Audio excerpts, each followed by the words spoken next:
Merci beaucoup.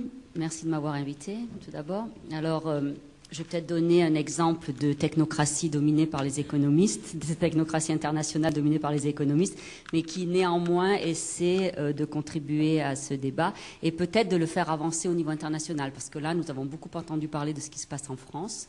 Je pense qu'il est important de comprendre ce qui se passe aussi à l'international et pourquoi ce débat avance à l'international. Donc moi, je ne suis pas aussi pessimiste que ce qu'on a entendu. Je pense que les choses avancent, que non seulement au niveau des technocrates et des économistes, mais aussi au niveau de nos responsables politiques au niveau international. Je vais vous en donner quelques exemples.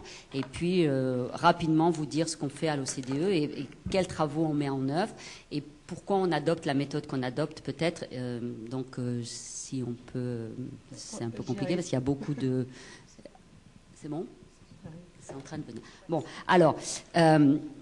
tout d'abord, pour vous dire que l'OCDE, alors évidemment, je suis là dans un milieu peut-être un peu hostile, parce que l'OCDE a souvent une image du chantre du libéralisme économique, donc je vais défendre la maison quand même pour dire que l'OCDE s'est intéressée. Vous pouvez venir juste au début, tout début, s'il vous plaît. Voilà, je vous dirai d'avancer. Donc l'OCDE s'est intéressée à cette question de la mesure du progrès des sociétés, la mesure du bien-être et la mesure du progrès des sociétés depuis plus de 10 ans déjà, partant du constat qui était fait de l'écart grandissant entre la statistique officielle et la perception que les gens en avaient, notamment évidemment pour les agrégats tels que le PIB, le chômage, j'y reviens pas, le fait que ça ne représentait pas. À ce propos, je voudrais quand même, il y a un abus de langage qui est très fort, c'est qu'on parle du PIB comme une mesure de richesse. Le PIB, ça n'est pas, même s'il la mesure mal, le PIB c'est un flux, c'est les revenus, c'est une mesure du revenu tous les ans qui est produit par une économie. Ça n'a rien à voir avec la richesse qui est un stock et qui est une notion de patrimoine. Donc on pourrait dire que le PIB c'est une mauvaise mesure de bien-être, mais pas de la richesse. Donc, mais ça tout ça pour recadrer les choses. Enfin, ceci dit, on s'est beaucoup posé la question à l'OCDE. Ça venait de quoi? Je voudrais montrer la première slide là, qui montre qu'il y a un écart important entre la croissance du PIB et la croissance du revenu des ménages. Donc, en fait, quand le PIB augmente, on voit bien que ça ne va pas nécessairement dans la poche du consommateur, ça ne se transforme pas en revenus qu'ont les ménages, et on voit que cet écart peut être très important selon les pays. Il n'y a que 2 pays où on a l'inverse, qui sont l'Australie et le Canada, mais quand on regarde dans tous les pays, il y a un écart important entre la croissance du PIB et la croissance du revenu. Donc on voit bien qu'on peut raconter aux gens les histoires de croissance, etc., tant qu'ils ne le voient pas sous forme de revenus, et ça dans tous les pays, pas qu'en France. Et deuxième phénomène qu'on a pu observer dans l'ensemble des pays de l'OCDE, c'est qu'au cours des 20 dernières années, jusqu'en 2005, et je pense que si on incluait les années de crise, ça serait encore plus probant, il y a eu une augmentation des inégalités de revenus. Donc non seulement les revenus ne correspondaient pas à ce qu'on voyait sur le PIB en termes de croissance, mais en plus, ils étaient distribués de telle façon que les plus riches devenaient plus riches et les plus pauvres devenaient plus pauvres. C'est ce que montre ce graphique, et qui montre que la France, paradoxalement, est plutôt bien placée, c'est-à-dire qu'on n'a pas vu une forte augmentation des inégalités de revenus, mais on a vu des inégalités de revenus dans des pays dont on ne s'attendait pas de voir ces inégalités de revenus, comme les pays nordiques, la Finlande, la Norvège, la Suède, etc., où il y a eu de fortes inégalités. Donc, il est clair qu'il y avait un problème important et qu'il fallait adresser ce problème. Donc l'OCDE s'est intéressée à ces questions depuis le début des années 2000, en se disant, eh bien, il faut vraiment réfléchir à ces questions et réfléchir pas seulement en termes de mesures, mais en termes de, plus fondamentalement, quel est le modèle de société dans lequel on vit? Est-ce qu'il y a un nouveau paradigme qu'il faut mettre en œuvre? On a eu des réunions au niveau mondial où on a fait venir des gens de des économistes, mais aussi des politiciens et aussi des organisations internationales, des individus, des représentants de consommateurs, qu'on a fait asseoir autour d'une même table. Et on a organisé 3 forums mondiaux à Palerme, à Istanbul, en Corée. On en aura un en Inde, dans un pays émergent, en 2012. Donc on va continuer.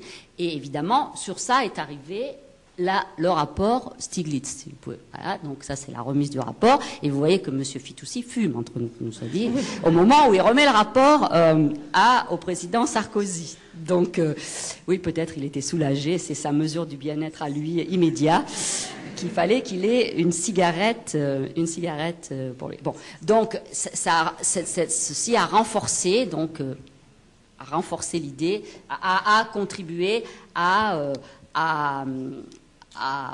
mettre cette idée que le PIB n'était pas un bon indicateur au niveau le plus élevé, puisque ça a eu l'accord ça a été entériné par des prix Nobel, 2 prix Nobel. Donc, les politiques qui s'en étaient peut-être emparées dans les années 60, au niveau international, s'en sont emparées. Vous pouvez revenir en arrière parce que je voudrais parler de ce graphique, mais c'est pas pour l'instant. Voilà. Donc, une sorte de peut-être. Alors, je ne sais pas si c'est la fin de la myopie des hommes politiques ou s'il y a des arrière-pensées derrière tout ça. Ça, je ne peux pas juger de ça, mais quand même. Si on note par le nombre de lignes dans les communiqués officiels où on voit apparaître le fait qu'il faut aller au-delà du PIB, développer de nouveaux indicateurs, où des mandats sont donnés aux statisticiens officiels pour travailler sur ces sujets, on peut citer les communiqués du G20 de Pittsburgh et de Toronto, les communications diverses et variées de la Commission européenne sur l'agenda, d'abord sur au-delà du PIB, mais l'agenda 2020 qui est en train d'être développé, où pour la première fois, on parle de la qualité de la vie et de la réduction de la pauvreté, qui n'étaient pas des indicateurs dans la stratégie des objectifs de la stratégie de Lisbonne.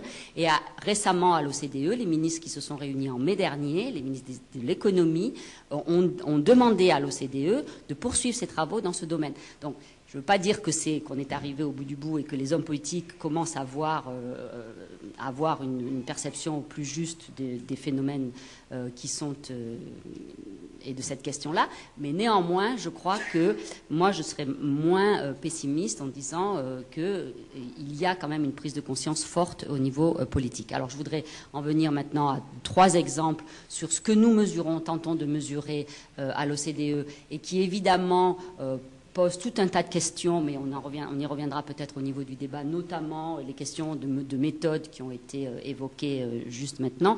On essaie de travailler sur les 3 domaines qui ont été proposés par les recommandations de la commission Stiglitz. Meilleure prise en compte des revenus des ménages, en mettant l'accent vraiment sur les ménages et sur les individus, et en particulier, y compris sur tout le travail sur les inégalités. Mais là, c'est un premier travail qui est d'essayer de mesurer la production des services non marchands et de voir en quoi la prise en compte de ces services non marchands, donc le fait qu'on prend en compte le travail, le fait de s'occuper de ses enfants, de s'occuper des travaux domestiques, de s'occuper des personnes âgées, etc.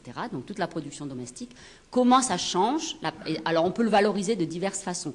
On peut dire la personne qui reste chez soi pour s'occuper de ses enfants et s'occuper des personnes âgées, si elle allait travailler, elle recevrait un salaire qui correspond à son niveau de compétence. Et donc il faut valoriser cette production de services domestiques au salaire qui serait le salaire que cette personne toucherait sur le marché du travail. Ou on peut dire, si cette personne achetait ses services sur le marché, par exemple en achetant des services de garde, alors quel serait le coût de ces services? Ça donne des éléments de valorisation différents, mais selon qu'on prend l'une ou l'autre valorisation, on voit que ça peut faire une très grosse différence au niveau du revenu que les ménages, si on le corrigeait ce revenu des ménages. Et dans les pays, évidemment, où les services domestiques sont peu développés, comme dans les pays les moins développés de l'OCDE, comme le Mexique, la Pologne, etc., cette différence est très forte. Elle l'est moins dans les pays où les services à la personne sont plus développés, comme notamment dans les pays nordiques. Donc on voit bien que si on ne prend pas ça en compte, on a une idée totalement faussée